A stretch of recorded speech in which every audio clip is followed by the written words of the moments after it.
They believe you will crack first, not maybe, not someday. That is the plan from the start. And once you see that, the silence starts to look very different. If you have ever gone no contact and caught yourself wondering what is really happening in their mind while they hear nothing from you, this is the part most people never explain clearly. What looks calm on the outside is often not calm at all. For a narcissistic person, the sense of self is usually shaky underneath the image they show the world. It is not steady. It is not self-made in a healthy way. So they keep reaching outside themselves for proof that they matter. Attention does it. Praise does it. Agreement does it. Even your anger can do it. Even your pain can do it. What people often call narcissistic supply is not just something they enjoy. It works more like emotional fuel. It helps them feel solid for a moment, important, in control, real. And when that fuel is removed, the feeling drops fast because there was never much inner stability holding it up to begin with. That is why their confidence can change so suddenly. That is why their mood can swing so hard depending on who is watching them, admiring them, forgiving them, or fighting with them.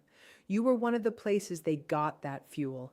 Maybe not because they loved you in the way love should feel, but because your reactions gave them something to use, something to manage, something to bounce their identity off of. Every reply, every extra chance, every painful conversation you stayed for, it all fed the pattern. So when you stop answering, they do not always experience it as a normal breakup or a clean ending. In their mind, it can feel like a key part of their system has suddenly gone offline. That is why no contact hits them in a way people do not expect. From your side, it may simply be a boundary, a decision, a final act of self-protection. But from their side, it can feel like the loss of a mechanism they depended on to keep themselves emotionally balanced. And here's the important part. Their first reaction usually is not, this person is done and moving on. That would require them to fully see you as separate from them, with your own limits, your own pain, your own right to leave. Many cannot process it that way at first. Instead, your silence gets filtered through their usual story. They think you are upset for now. They think you are trying to teach them a lesson. They think you are being dramatic. They think you are cooling off and will come back when your emotions settle. Stay with me here because this part explains so much. It is not always simple denial. It is also a failure to take other people's boundaries in as real, lasting, and deserved. If they have spent years pushing past limits, charming their way back in, or waiting until someone softens again, then your silence does not look final to them at the start. It looks temporary, a pause, a delay, something to outlast. Because if they admit it is real, they would have to face what it says about their behavior, and that is exactly what they are trying not to face. Underneath all of this sits a belief they have quietly trained themselves to trust. They think you need them more than they need you. That belief may never have been spoken out loud, but it was built over time through the way the relationship worked. Warmth came and went. Affection was mixed with distance. Approval was given, then pulled away. You were left trying harder, explaining more, waiting longer, and carrying more emotional weight than they did. That kind of pattern slowly teaches one person to chase, and the other person to assume the chase will always continue. So when you go no contact, their first thought is often that you are bluffing. They read it as another round in a game they have always controlled, just with the roles shifted for a moment. They expect separation to hurt you first. They expect silence to be harder on you than on them. They expect you to miss them, second-guess yourself, remember the good moments, and eventually reach out to end the discomfort. Maybe they do not say it directly. Maybe they do not even fully realize they expect it, but they do. That expectation comes from repetition. It comes from every past moment where distance ended with you returning, forgiving, or reopening the door. They are used to deciding when the space closes. They are not used to sitting in that space without control over the ending. So at first, they wait. They do not panic right away. They assume time is on their side. They assume the old script will repeat. They assume you will do what you have done before. And because of that, your silence is not immediately taken as strength. It is taken as delay. That is what makes the early stage of no contact so deceptive. What often happens next is much less calm than it appears. Even while acting unaffected, many narcissistic people begin watching. quietly, closely, sometimes obsessively. They may check your social media more than you would ever guess. They may notice when you were last online. They may watch your stories without speaking. They may ask mutual friends casual questions that are not casual at all. They may listen for any small clue about how you are doing, who you are with, whether you seem sad, whether you seem relieved, whether you seem free. This is not simple curiosity. It is closer to surveillance. It is their way of dealing with uncertainty when they can no longer directly shape what you feel or what you do. They want information because information gives them something like control.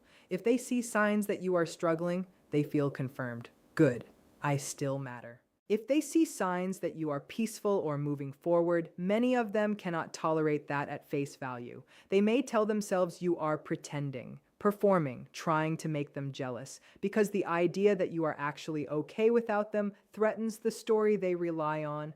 And that story matters more to them than truth. This is where people get confused. They think silence means the narcissist forgot, but silence does not always mean absence. Sometimes it means hidden monitoring. Sometimes it means they are watching from a distance, building explanations that protect their ego while never admitting how shaken they really feel. And if this sounds familiar, keep listening, because what happens when the first plan fails is where the mask usually starts to slip. Their expectation during no contact is not really hope in the healthy sense. It is more like confidence based on past results. They have seen this pattern work before. After conflict, maybe you reached out first. After a cruel moment, maybe an apology pulled you back in. After distance, maybe a burst of charm, affection, or sudden vulnerability reset everything. Maybe they gave just enough to make you believe change was coming, and you gave them another chance because you wanted the good version of them to be real. Every time that happened, it became proof in their mind that access to you could always be restored, not because they earned it, but because history taught them it would probably happen. So when no contact begins, they are not usually preparing for a permanent loss. They are waiting for a familiar sequence: discomfort, silence, tension, then reunion, usually on terms that still benefit them. And notice what is missing from that process: true reflection, honest accountability, a deep look at what they did and why it hurt you. That is often absent. Instead of asking what damage they caused, they focus on how to reopen the line, how to get back in, how to wear down your resolve without having to do the deeper work. That is why early on, there may be very little urgency. They are not thinking, I may lose this person forever. They are thinking, this will pass like it always does. This is why steady no contact can feel almost surreal. You are finally acting outside the script they counted on, and the longer you hold that line, the more their internal certainty begins to shake. That shift matters more than people realize, because it is often the start of the real unraveling on their side. As the silence continues and you still do not return, something deeper gets touched. This is where narcissistic injury starts to build. It does not always look like sadness. It does not usually look like healthy grief either. They are not necessarily mourning the relationship the way a grounded person might mourn shared memories, intimacy, or lost companionship. What gets wounded first is the image they have of themselves. Your absence starts saying something they do not want to hear. It says, maybe I am not as central as I believed. Maybe I do not have the power I assumed. Maybe this person can leave and stay gone. For someone whose self-worth depends heavily on outside validation, being ignored can feel almost like an identity threat. It is not just painful, it is destabilizing. And because that feeling is so hard to tolerate, it often turns into other things: irritability, agitation, restlessness, sudden anger, obsessive thinking. They may replay old conversations. They may fixate on tiny details. They may seem more reactive in other parts of their life without telling anyone why. Some will try to restore contact. Some will start tearing you down in conversations with others. Some will act superior and dismissive, as if you were the problem all along. Different style, same wound. Your continued silence is forcing them into contact with a version of reality they cannot easily twist. You are not reacting. You are not feeding the old pattern. You are not confirming the old power structure, and that can bring up far more internal chaos than they will ever admit out loud. This is the part they try hardest to hide, because it exposes how dependent they were on the very connection they acted too strong to need. When the belief that you will return on your own begins to fail, their behavior often moves through a pattern that feels strangely predictable. It may start with silence from them too. They go quiet, they seem unfazed. They may post things that suggest they are doing great, living well, laughing more, moving on faster than anyone else. But this stage is often more performance than peace. It is about image. It is about provoking you. It is about keeping control of the story in case you are watching. If that does not work, the next step is often light contact, a random meme, a casual check-in, a comment on something old, a question that seems harmless and unrelated to the breakup. It looks small on purpose. It is designed to test the door without forcing real vulnerability. If you answer even briefly, they get what they need most in that moment, proof that access still exists. Then if that does not work, the strategy may shift again. Suddenly, they remember your value. Suddenly, they miss you deeply. Suddenly, they seem reflective, soft, sorry, changed. This is where hoovering often begins. They may say the exact things they know you longed to hear months earlier. They may promise growth. They may sound more emotional than ever. And if none of that pulls you back, frustration grows fast. That frustration can turn into blame, coldness, rage, or a campaign to make you look unreasonable. Watch this carefully because the pattern tells the truth. It shows that the goal was not understanding. It was restored access, restored influence, restored control over a cycle they thought would always be available to them. What truly throws them off is not just your absence. It is the lack of reaction. That is the piece many people miss. Their whole relational style often depends on emotional feedback. It can be love, it can be guilt, it can be anger, it can be pleading, it can even be a long message explaining why you are hurt. Any of those responses still give them something, something to answer, something to deny, something to twist, something to use as proof that they still live in your emotional center. Calm silence gives them none of that. It offers no opening, no fuel, no thread to pull, and that is why steady no contact is often more effective than dramatic confrontation. A dramatic ending still keeps them in the middle of your emotional world. It still gives them a stage, but quiet, consistent non-response removes the stage completely. And do not mistake that quiet for weakness. It takes real strength not to answer. It takes real healing work not to explain yourself again. It takes real discipline not to defend your side when they bait you, guilt you, flatter you, or provoke you into proving something. Reacting is easier. Silence is harder. That is exactly why it is so powerful. Because when you stop supplying emotional energy, they are left sitting with themselves. No audience, no applause, no target, no easy mirror, just the discomfort they have spent years trying to outrun. If you are in this stage right now, remember this. Their confusion is not your responsibility.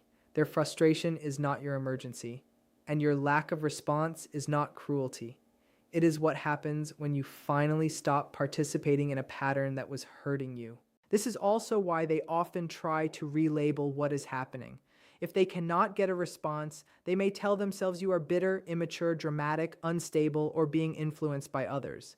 They do this because accepting the truth would mean accepting consequence, and consequence is exactly what the old pattern was built to avoid. If they call your boundary cruelty, then they do not have to call it a boundary. If they call your silence a game, then they do not have to admit it is over. If they tell others you are cold or unfair, they get to protect the image they want to keep. But none of that changes what no contact really is on your side. It is not revenge. It is not punishment. It is not a trick to get them to miss you. It is the removal of access from a dynamic that kept draining you, and when done steadily, it changes the center of gravity. They are no longer the focus. Their moods are no longer steering your day. Their messages are no longer deciding your peace. Their approval is no longer the thing you wait for before you feel okay.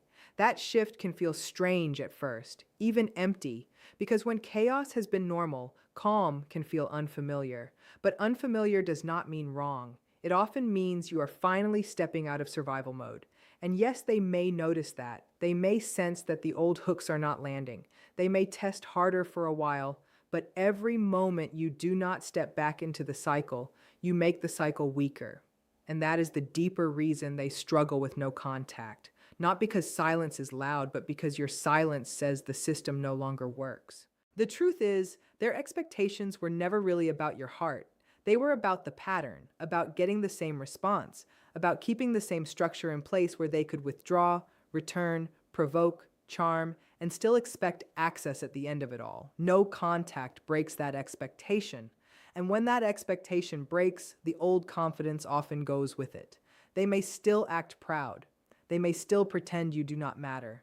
They may still rush to replace the attention they lost. But replacement is not the same as resolution. New attention can distract them, but it does not erase the injury of being unable to control this outcome. That is why some of them keep circling back months later, even after acting like they were done. It is not always about love. Often it is about unfinished control, unfinished ego, unfinished access. And if you understand that, it becomes easier not to romanticize their return. Not every message means deep change. Not every apology means insight. Not every moment of softness means safety. Sometimes it just means the old system is still looking for a way to restart. So if you ever feel tempted to read their efforts as proof that you were special in some pure and healing way, pause there. You may have been important, yes, but important in a role they had assigned you. The work of healing is learning to step out of that role completely, and that can feel lonely before it feels freeing, but it does become freeing, slowly, quietly. And then all at once in moments you do not expect, when you realize your peace no longer depends on whether they understand what they lost. And this is where your side of the story becomes the only side that truly matters. While they may be moving through disbelief, monitoring, injury, image management, probing, hoovering, anger, or blame, you have a different task now. Yours is not to decode every move. Yours is not to watch back. Yours is not to prove that you were right to leave. Yours is to build steadiness, the kind that does not collapse because they finally text, the kind that does not rush toward closure from the person who created the wound, the kind that does not confuse being remembered with being valued well. That steadiness grows in ordinary moments, in quiet mornings, in unanswered urges, in the space where you would have written a message and chose not to, in the evenings where you let the discomfort pass instead of feeding it with one more check, one more reply, one more reopening of the same old door. This is the part people do not glamorize enough. Healing can look very unremarkable from the outside, but inside it is huge. Every non-response may look like nothing happened. In truth, something major happened. You chose not to abandon yourself again. You chose not to hand your nervous system back to someone who kept shaking it. You chose not to give them the reaction the old cycle needed to survive. And if no one has said this to you clearly, let this line stay with you. Their silence is not power if your peace is growing inside it. Their watching is not power if your life is no longer organized around being seen by them. Their waiting is not power if you are no longer on your way back. So in the end, no contact is not really about making them feel your absence, even if they do. It is about letting yourself feel your own presence again. It is about returning to the parts of you that got buried under confusion, walking on eggshells, over-explaining, hoping harder, and surviving more than loving. The silence that unsettles them can become the same silence that restores you. It gives you room to think clearly, room to remember what was happening without the fog of constant contact, room to notice how much of the relationship ran on your empathy, your patience, your repair work, your effort, your emotional availability. And once you really see that, the old spell weakens, not overnight, but enough. Enough to stop reaching, enough to stop translating crumbs into promises, enough to stop mistaking attention for care. If they expected you to break first, let that expectation stay unmet. If they expected the usual cycle to repeat, let it end with you. If they expected your emotions to remain a doorway back into your life, let that doorway stay closed. Because whatever story they are telling themselves on their side of the silence, your story can now move in a different direction. A calmer one, a clearer one, a truer one, and that may be the one thing they never planned for at all. If this hit home, hold on to the part that matters most. The silence is not empty. It is making room for you.